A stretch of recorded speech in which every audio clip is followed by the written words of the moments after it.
কলিয়াবৰ দলগাঁৱত ইছলাম ধৰ্মাৱলম্বী লোকসকলে ফাতেহা দুৱাজ দোহাম উপলক্ষে উদযাপন কৰে মিলাদ ই মেহফিল। দলগাঁৱৰ সমূহ ৰাইজ আৰু যুৱ সমাজৰ সহযোগত অনুষ্ঠিত হয় মিলাদ ই মেহফিল অনুষ্ঠান। অনুষ্ঠানত বিশ্ব শান্তিৰ বাবে কোৰাণ পাঠ, জিকিৰ, গজল, কেৰাত পাঠ, কুইজ প্ৰতিযোগিতা আদি অনুষ্ঠিত কৰা হয়। অনুষ্ঠানত উপস্থিত থাকে সদৌ অসম গৰিয়া জাতীয় পৰিষদৰ সভাপতি মইনুল ইছলাম।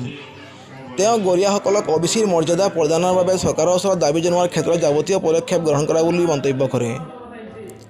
সন্ধ্যাত নিমন্ত্ৰিত অতিথি হজৰত মৌলানা হবিবুৰ ৰহমানৰ দ্বাৰা বয়ান কৰা হয়। অনুষ্ঠানত ইছলাম ধৰ্মাৱলম্বী সমূহ ৰাইজ, আই মাতৃ আৰু যুৱক যুৱতী উপস্থিত থাকে। News desk report, N express. আজি আমি পবিত্ৰ ফাতেহা দুৱাজ দোহাম উপলক্ষে আমাৰ দলগাঁও শ্বহীদ মোজাম্মিল হক পুথিভঁৰালৰ ব্যৱস্থাপনাত যুৱকৰ সহযোগিতাত আমি ফাতেহা দুৱাজ দোহাম মিলাদে মেহফিল মিলাদুন নবী আমি পুৱাৰ পৰাই কাৰ্যসূচী আমি আৰম্ভ কৰিলোঁ। পুৱাৰ পৰাই কাৰ্যসূচী শেষ হৈ এতিয়া বৰ্তমান আমাৰ মাজত আহি উপস্থিত হৈছিল। আমি আমন্ত্ৰণ জনাইছিলোঁ সদৌ অসম গৰিয়া জাতীয় পৰিষদৰ সভাপতি মইনুল ইছলাম ডাঙৰীয়া। তেখেতেও আমাৰ মাজত গৰিয়াৰ বৰ্তমান যিটো চেঞ্চাছ, আমাৰ যিটো জনগাঁথনি, আমি ধৰি লওক পৰিচয়, এই পৰিচয়টোৰ কাৰণে যি চেঞ্চাছ কৰিবলৈ লোৱা হৈছে, ইয়াৰ বিষয়লৈ তেখেতে বহলভাৱে ব্যাখ্যা দি বুজাই দিলে। আৰু আমাৰ ইয়াৰ পিছতে আৰু কাৰ্যসূচী আছে। আমি বিশিষ্ট অতিথি মৌলানা মোহাম্মদ হবিবুৰ ৰহমান বুলবুলি চাহাবক আমি আমন্ত্ৰণ কৰি আনিছোঁ। তেখেতৰ কাৰ্যসূচী আছে 8 বজাৰ পৰা।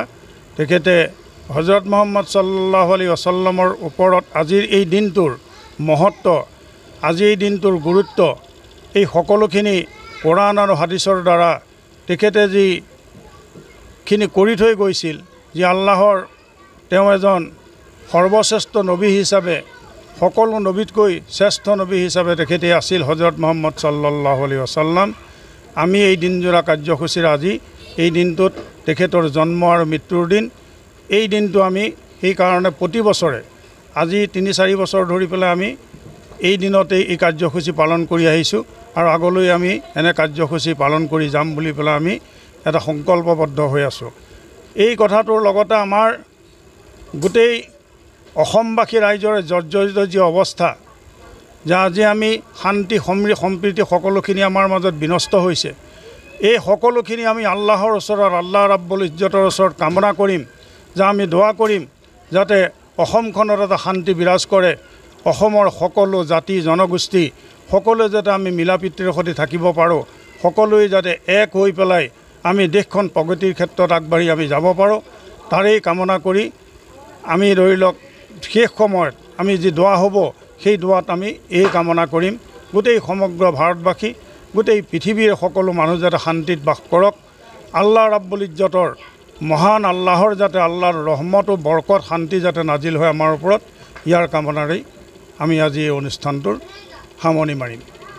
আজি দলগাঁৱৰ সমাজ আৰু যুৱ সমাজৰ উদ্যোগত ইয়াতে মিলাদুন নবী উপলক্ষে আপোনাৰ মিলাদে মেহফিল অনুষ্ঠিত কৰিছে।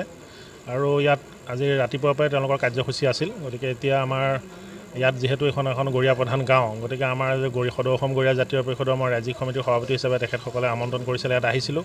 আৰু আমাৰ সকলো গৰিয়া লোককে ইয়াত আমি পাই আমি ভাল পাইছোঁ যে সকলো মানুহ সামাজিকভাৱে সচেতন হৈছে, ধৰ্মীয় প্ৰগ্ৰেম হ'লেও সকলো ওলাই আহিছে। আৰু এই মঞ্চৰ পৰাই আমি সকলোকে আজি মিলাদুন নবী উপলক্ষে শুভেচ্ছা জ্ঞাপন কৰাৰ লগতে আমাৰ জনগোষ্ঠীটোৰ যিখিনি কাম আমি সদৌ অসম গৰিয়া জাতীয় পৰিষদে হাতত লৈছোঁ, আমি আগবঢ়াই আহিছোঁ। গৰিয়াসকলক আমাৰ OBCৰ মৰ্যাদা প্ৰদানৰ ক্ষেত্ৰত আমি যি চেঞ্চাছ আমি আৰম্ভ কৰিছোঁ, সেই চেঞ্চাছ কেনেকৈ কৰিব লাগিব বা লোকসকলে আমাক কেনেকৈ সহায় কৰিব লাগিব, এই সম্পৰ্কত আমি ৰাইজক আমি অৱগত কৰিছোঁ। আৰু আশা ৰাখিছোঁ যে আমাৰ এই গৰিয়াসকলক সজাগ আৰু সচেতন কৰি একত্ৰিত আৰু সুসংগঠিত কৰাৰ যি প্ৰক্ৰিয়া আমি আৰম্ভ কৰিছোঁ, এই প্ৰক্ৰিয়াত আমি এদিন নিশ্চয় আমাক সকলো গৰিয়া লোকে সহায় কৰিব।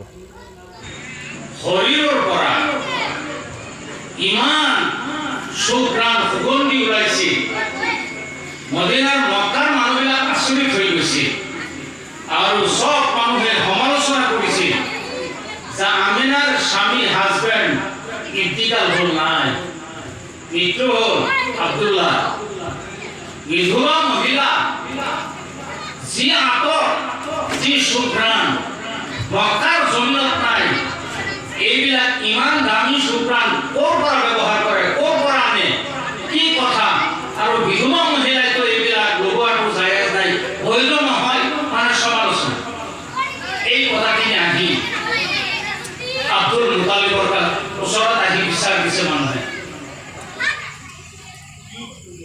এতিয়া বৌমা নিজৰ পুতেকৰ ভনীয়ে বৌমাৰ ওচৰত আহি কৈছে, মা শ্বশুৰ আহি কৈছে, তোমাৰ গিৰিয়েক নাই, ইন্তিকাল হ'ল, ইমান দামী আঁতৰ তুমি কিয় ব্যৱহাৰ কৰা?